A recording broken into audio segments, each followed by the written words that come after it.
Ambulances called again as Songyun suffers panic attack in ICU. The hospital was already quiet when it happened, the kind of stillness that makes every sound louder, every movement sharper, and every moment feel endless. But no one inside expected the silence to be shattered by the familiar sound of an emergency call again. At 3:43 a.m., an ambulance was called to the ICU for the second time in 3 nights. The name on the nurse's trembling lips was one fans had hoped to hear only with news of recovery, not relapse. Songyun, the beloved actress who had already endured more than most in the past few months, had suffered a terrifying panic attack, one so severe, medical staff feared the worst. Just hours earlier, things had seemed stable. Shukai had left the hospital briefly to speak with reporters outside, trying to calm public speculation after the couple's recent car accident. He looked tired, yes, but determined. He told fans that Tan was recovering, that their unborn child was safe, that they were grateful for every message of love and support. But even as he spoke, something in his eyes betrayed a deeper truth. Something was wrong. Inside the hospital, Songyun had not slept. Monitors beeped softly around her. She stared at the ceiling for hours, her hands resting over her stomach protectively, barely blinking. Nurses came in and out, checking vitals, adjusting drips, whispering carefully, but she remained silent. It was the silence that frightened everyone the most. Tan had always been expressive, emotionally rich, full of light.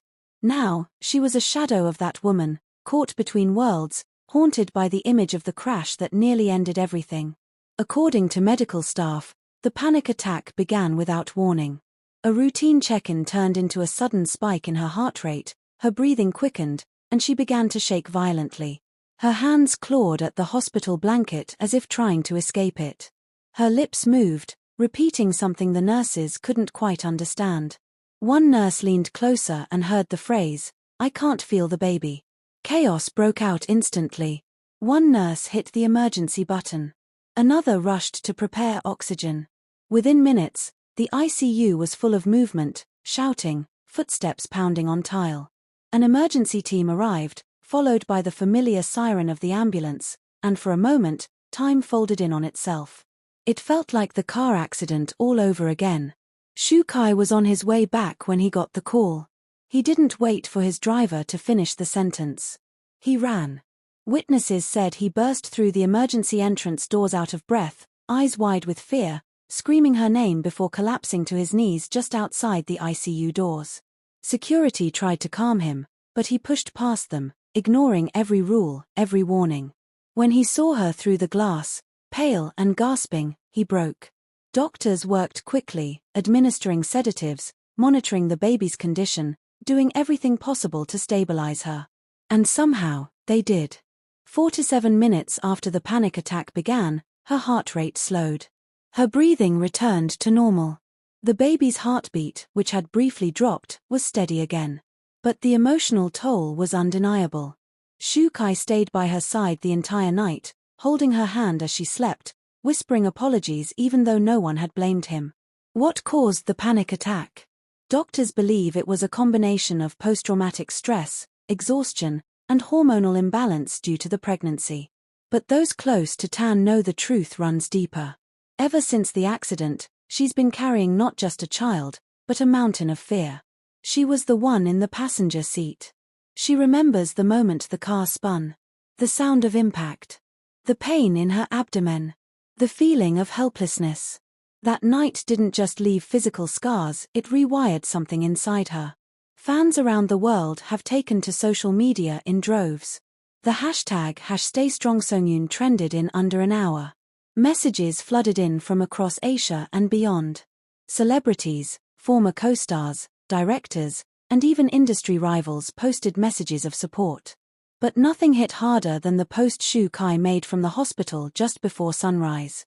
He shared a photo of their intertwined hands and wrote, "You told me once that you didn't want to be strong all the time. That you just wanted someone to hold you when everything felt too heavy. I'm holding you now. I won't let go. Not again." The post shattered hearts. Within minutes, it had over 2 million likes. Fans commented everything from "You're not alone" to "She will come back stronger." But beneath the love was a growing fear. How many more shocks can Tan Songyun endure? This isn't the first time she's broken down. As readers know, Tan has faced a devastating emotional arc over the last year: her secret pregnancy, her public breakdown, her stepping away from fame, the return to Shukai after months apart, and now, this near-fatal car crash. Each chapter has brought its own darkness. But this most recent event, the second ambulance call in 1 week, has left even seasoned reporters shaken. A close friend of the couple, who asked to remain anonymous, said, "They've been through hell. People think it's just a celebrity scandal or another dramatic love story, but it's real pain. She's been scared of losing everything: the baby, him, herself. And sometimes that fear catches fire when no one expects it." The hospital has since upgraded security after several fans tried to gain entry. Shukai reportedly asked for privacy, but not silence. He wants fans to know the truth, wants them to understand that this isn't just another news cycle, it's their real life unraveling publicly. In his words, "We've been surviving. Now we need to heal." As of now, Tan Songyun remains in the ICU, but stable. Doctors are monitoring her closely, ensuring her vitals remain strong and the baby's heartbeat continues at a healthy rhythm. Shukai has cancelled all his public engagements. He sleeps in the hospital chair beside her, refusing to leave. Meanwhile, netizens have raised concerns about the toll this might take on the unborn child. Experts say panic attacks during pregnancy can have effects, especially when intense.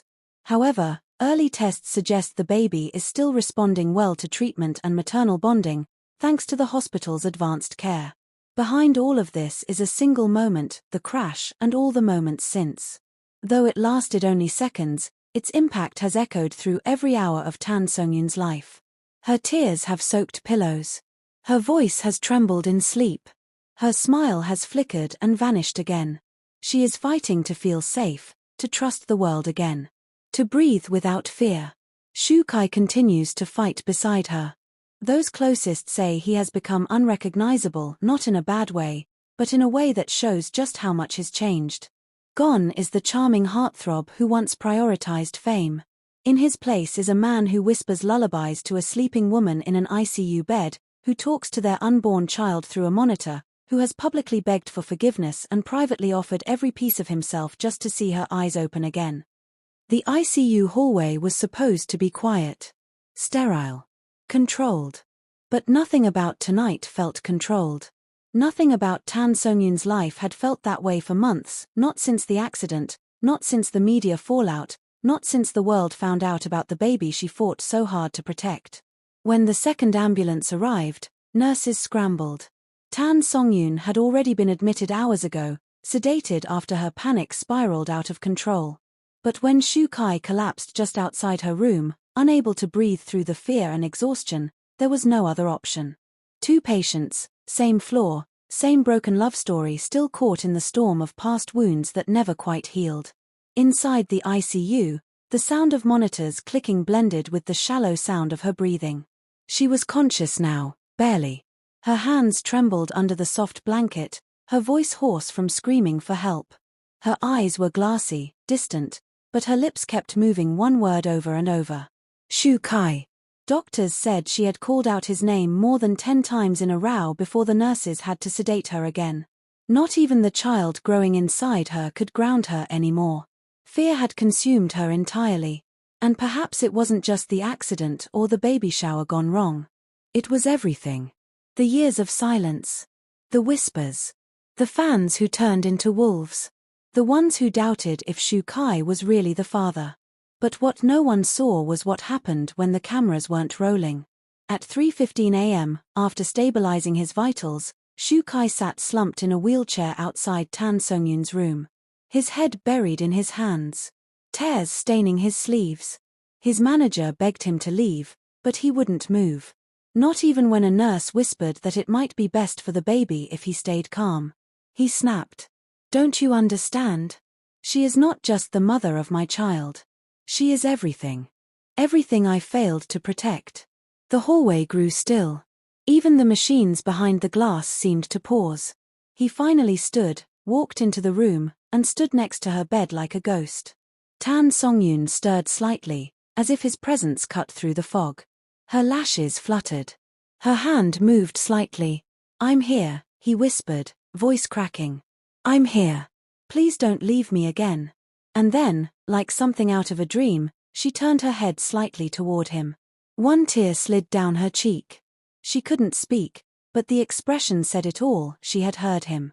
The doctor stepped in gently, reminding Shukai that stress could affect her recovery and the baby's development. But Shukai shook his head. "You don't understand. She's already been to hell. And I let her walk it alone." Flashes from earlier that day haunted him. The screams. The way she grabbed her chest. The nurses rushing in. The way she begged them to stop the beeping. She thought she was losing the baby. And the guilt nearly buried him alive. Because deep down, Shukai knew. He had been distant these past weeks. Cold. Not because he didn't care, but because he was terrified. The pressure, the expectations, the whispers online. He saw how fans questioned everything, her pregnancy, their relationship, even her sanity. And instead of defending her louder, he let the silence speak for him. Now the woman he loved was barely holding on, and the ambulance that had carried her here still echoed in his ears. Back in the waiting room, staff were still buzzing. Security tightened. A few press photographers had already gotten wind of the story. Outside the hospital gates, fans were gathering with flowers, messages, and trembling hope. Tan Songyun trended #1 again, but this time for all the wrong reasons. #protect Tan Songyun was the top hashtag.